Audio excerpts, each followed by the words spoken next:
பொங்கல் பண்டிகை என்று சொன்னாலே உடனடியாக நம் நினைவுக்கு வருவது ஜல்லிக்கட்டு போட்டிதான். வாடிவாசலில் இருந்து சிறுத்தை போல சீறி பாய்ந்து வரும் காளைகளை போட்டி போட்டுக்கொண்டு காளையர்கள் அடக்குவது தமிழர்களின் வீரம் மற்றும் பாரம்பரியத்தின் அடையாளமாகவே பார்க்கப்படுகிறது. தற்போது பொங்கல் பண்டிகை நெருங்கி வருவதால் ஜல்லிக்கட்டுக்கு பெயர் போன மதுரையில் காளைகளை போட்டிகளுக்கு தயார்படுத்தும் பணிகள் துவங்கியுள்ளன.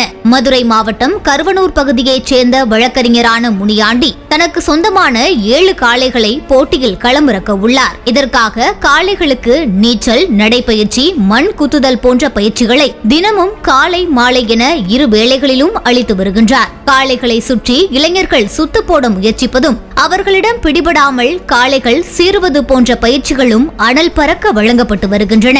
தவிடு, பருத்திக்கொட்டை, பேரிச்சம்பழம், புண்ணாக்கு, காய்கறிகள் போன்ற சத்தான உணவுகளை காளைகளுக்கு வழங்கியும் அவற்றை தயார்படுத்தி வருகின்றனர்.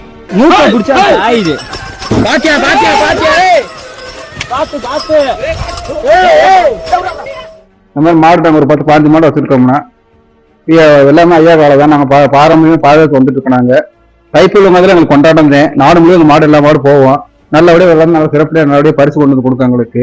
இந்த மாடை நல்லா காலையில எந்திரிச்சனோடையே மாத்தி கட்டுவோம். மாத்தி கட்டினோடையே தீவனம் வைப்போம். ஆனா எல்லா இடத்துலயும் போய் நல்லா பரிசு வாங்கிட்டு நல்லா பேரு பட்டு நல்லா வந்திருக்குங்க சார்.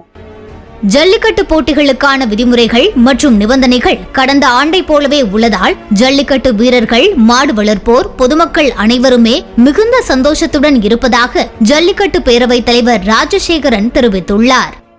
இந்த ஆண்டு ஜல்லிக்கட்டு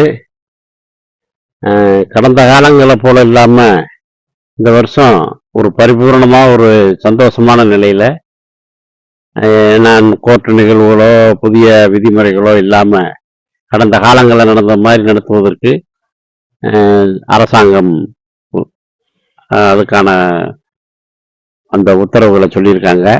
அது சந்தோஷமா இருக்கு.